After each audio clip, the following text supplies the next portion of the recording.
Hello welcome back to twist in life. ഞാനിപ്പോൾ bus സ്റ്റോപ്പിൽ wait ചെയ്യാണ് പീഡിയാട്രീഷ്യൻ്റെ അടുത്തേക്ക് മോനെ വാക്സിനേഷൻ കൊണ്ടുപോകാൻ വേണ്ടി. അപ്പോൾ എനിക്ക് തോന്നി ജർമ്മനിയിലേക്ക് പുതിയതായിട്ട് വരുന്നവരാണെങ്കിൽ അവർക്ക് ഹെൽപ്ഫുള്ളായിട്ട്, അതായത് എങ്ങനെയാണ് ജർമ്മനിയിലെ ഹെൽത്ത് കെയർ സിസ്റ്റം വർക്ക് ചെയ്യുന്നതെന്ന് പറയാമെന്ന്, പ്രത്യേകിച്ച് കുട്ടികളുടെ ഹോസ്പിറ്റൽസ്. നമ്മൾ ഫസ്റ്റ് ജർമ്മനിയിലേക്ക് വരുമ്പോൾ തന്നെ ചെയ്യേണ്ട കാര്യം, നമ്മളിപ്പോൾ വലിയ അഡൾട്ട്സ് ആണെങ്കിൽ ഫാമിലി ഡോക്ടറെ നമ്മൾ സെലക്ട് ചെയ്യും ഫസ്റ്റ് വന്ന സമയത്ത് തന്നെ. അതേപോലെ തന്നെ കുട്ടികൾക്കുള്ള പീഡിയാട്രീഷ്യനെ കൂടി നമ്മൾ സെലക്ട് ചെയ്യണം. അതായത് ഏറ്റവും അടുത്തുള്ള പീഡിയാട്രീഷ്യനായാലും ഏറ്റവും നല്ലത്.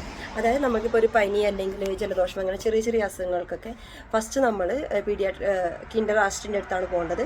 അത് കഴിഞ്ഞ് സീരിയസ് ആണെങ്കിൽ മാത്രം നമുക്ക് വലിയ വലിയ ഹോസ്പിറ്റലിലേക്ക് പോയാൽ മതി. അല്ലെങ്കിൽ ശനി ഞായർ ലീവുള്ള സമയത്ത് മാത്രം വലിയ ഹോസ്പിറ്റലിൽ പോയാൽ മതി. അല്ലെങ്കിൽ കൂടുതൽ നമ്മൾ കിൻഡർഗാർട്ടൻ്റെ അടുത്താണ് പോകേണ്ടത്. അതേപോലെ തന്നെ എനിക്ക് തോന്നുന്നു നാട്ടിൽ തന്നെ കമ്പയർ ചെയ്യുമ്പോൾ ഇവിടുത്തെ ഹോസ്പിറ്റൽ സിസ്റ്റം കുറച്ചുകൂടി സ്ട്രക്ചേർഡ് ആണ്. അതായത് ഇവിടുത്തെ വാക്സിനൊക്കെ കറക്റ്റ് പ്രോപ്പർ സമയത്ത് എടുക്കാൻ വേണ്ടി നമുക്കൊരു യു-ഹെഫ്റ്റ് കിട്ടും. ഇതാണ് കിൻഡർ ഉണ്ടർസുഹുങ്സ് ഹെഫ്റ്റ്. ഇതിൽ U2 മുതൽ U9 വരെ ഉണ്ട്. ഇതൊക്കെ ഏതൊക്കെ മാസത്തിലാണ് ഏതൊക്കെ വയസ്സിലാണ് ചെയ്യേണ്ടതെന്ന് ഇതിൽ പ്രത്യേകം എഴുതിയിട്ടുണ്ട്. ആ സമയത്ത് ചെയ്ത് ഡോക്ടർ സൈനിട്ട് തരും.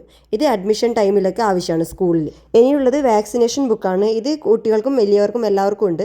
ഇത് നാട്ടിൽ നിന്ന് വരുന്ന കുട്ടികളാണെങ്കിൽ നമ്മുടെ നാട്ടിലുള്ള വാക്സിനേഷൻ ഡീറ്റെയിൽസ് അവർ ഇതിലോട്ട് ട്രാൻസ്ലേറ്റ് ചെയ്യും. അതുകൂടാതെ ഇവിടുന്ന് വെക്കുന്ന വാക്സിൻ്റെ ഒക്കെ സ്റ്റിക്കർ ഇതിലൊട്ടിച്ച് വെക്കും. ഈ രണ്ടെണ്ണമാണ് മെയിൻ ആയിട്ടുള്ള കുട്ടികളുടെ ഡോക്യുമെൻറ്റ്സ് ഹോസ്പിറ്റലുമായി ബന്ധപ്പെട്ട്. ഇതിപ്പോൾ ഞാൻ ഹോസ്പിറ്റലിലെത്തി. ഇതാണ് വെയിറ്റിംഗ് ഏരിയ. ഇത് ചെറിയ കുട്ടികളുടെയാണ്, ഡയപ്പർ ചേഞ്ചിങ് ഏരിയ, കുട്ടികളെ കിടത്താനുള്ള ഏരിയ ഒക്കെ ആയി. ഇത് കുറച്ച് വലിയ കുട്ടികളുടേതാണ്.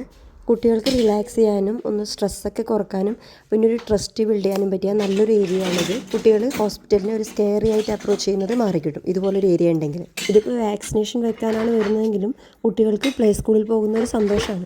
ഇത് മാത്രമല്ല, കുറച്ച് വലിയ കുട്ടികളായാൽ വാക്സിനേഷൻ്റെ ടൈമിലോ അല്ലെങ്കിൽ ചെക്കപ്പിൻ്റെ ടൈമിൽ കുട്ടികൾക്ക് ആഫ്റ്റർ ചെക്കപ്പ് ചോക്ലേറ്റ്സോ അല്ലെങ്കിൽ എന്തെങ്കിലും ചെറിയ ടോയ്സോ ഷുഗർ കാൻഡീസൊക്കെ ഇവർ കൊടുക്കും ഡോക്ടേഴ്സ്.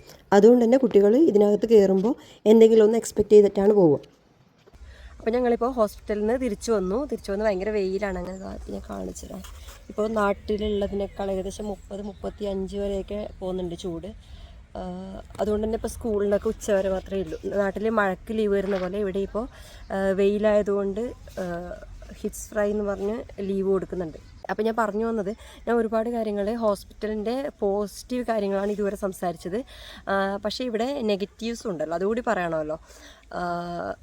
നമ്മളിപ്പോൾ ഒരു ഇന്ത്യ പോലെയുള്ള രാജ്യത്തു നിന്ന് ഇങ്ങോട്ട് വരുമ്പോൾ ഫസ്റ്റൊക്കെ നമുക്ക് ഭയങ്കര ഇറിറ്റേഷനായിരിക്കും ഇവിടുത്തെ ഈ ഒരു സിസ്റ്റം. കാരണം എന്താ വെച്ചാൽ ഇവിടെ ഇപ്പോൾ ഏകദേശം ഒരു എല്ല് ബ്രേക്കായിട്ട് അല്ലെങ്കിൽ ഹൈ ഫീവറായിട്ടൊക്കെ നമ്മൾ പോയാൽ മെയിൻ ഹോസ്പിറ്റലാണെങ്കിൽ അവിടെ നമുക്കൊരു പ്രത്യേകിച്ച് രാത്രിയൊക്കെ ആണെങ്കിൽ നമ്മൾ ഒരുപാട് നേരം വെയിറ്റ് ചെയ്യേണ്ടി വരും, മണിക്കൂറുകളോളം വെയിറ്റ് ചെയ്യേണ്ടി വരും.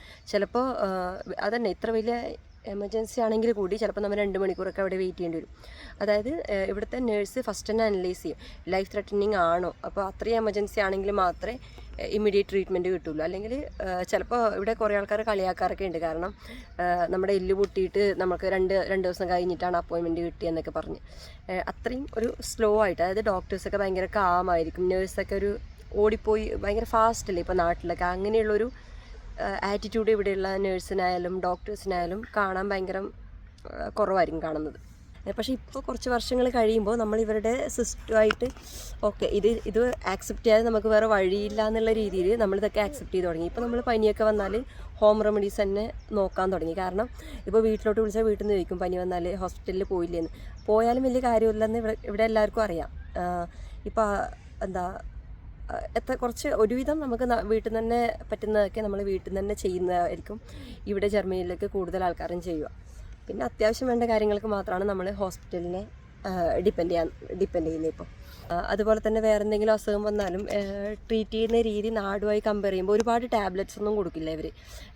ചെറിയൊരു പനിയായിട്ട് ഇപ്പോൾ നാട്ടിലൊക്കെ ആണെങ്കിൽ ഞാൻ കണ്ടിട്ടുണ്ട്, സ്പെസിഫിക് ആയിട്ടൊന്നിനെ പറയുന്നതല്ല, ഇപ്പോൾ ഒരു പ്രൈവറ്റ് ഹോസ്പിറ്റലിൽ പോയി കഴിഞ്ഞാൽ നമ്മൾ ചിലപ്പോൾ ഒരു തലകറക്കം എന്ന് പറഞ്ഞ് പോയാൽ ഒരുപാട് ടാബ്ലറ്റ്സ്, മരുന്നുകൾ, ഒരുപാട് സാധനങ്ങൾ കൊടുക്കും. നേരെ മറിച്ചൊരു ഗവൺമെൻറ് ഹോസ്പിറ്റലിൽ അല്ലെങ്കിൽ ചെറിയൊരു ക്ലിനിക്കിലൊക്കെ പോയാൽ കൊടുക്കുന്ന മരുന്നും പ്രൈവറ്റ് ഹോസ്പിറ്റലിൽ പോയാൽ കൊടുക്കുന്ന മരുന്നും തമ്മിൽ ഒരുപാട് വ്യത്യാസമുണ്ട് നാട്ടിൽ. അതേപോലെ തന്നെയാണ് ഇവിടെ എനിക്ക് തോന്നുന്നു നാട്ടിൽ ഗവൺമെൻറ് ഹോസ്പിറ്റലിലൊക്കെ എങ്ങനെയാണോ വർക്ക് ചെയ്യുന്നത് ആ ഒരു ടൈപ്പാണെന്നാണ് എനിക്ക് തോന്നുന്നത്. അപ്പോൾ അങ്ങനെയൊക്കെയാണ് ഇവിടുത്തെ ഹോസ്പിറ്റലിൻ്റെ കാര്യങ്ങൾ. ഏകദേശം എല്ലാവർക്കും മനസ്സിലായി കാണുമെന്ന് വിചാരിക്കുന്നു. ഇനിയിപ്പോൾ ഹോസ്പിറ്റലിനെ കുറിച്ചോ കിൻഡർ ഹോസ്പിറ്റലിനെ കുറിച്ചോ അതായത് കുട്ടികളുമായി ബന്ധപ്പെട്ട എന്തെങ്കിലും അറിയണമെന്നുണ്ടെങ്കിൽ വീഡിയോയിൽ കമൻറ്റായി ചോദിക്കുക. വീഡിയോ എല്ലാവർക്കും ഇഷ്ടപ്പെട്ടു കാണുമെന്ന് വിചാരിക്കുന്നു. മറ്റൊരു നല്ല വീഡിയോയിൽ വീണ്ടും വരാം. അതുവരേക്കും ബൈ.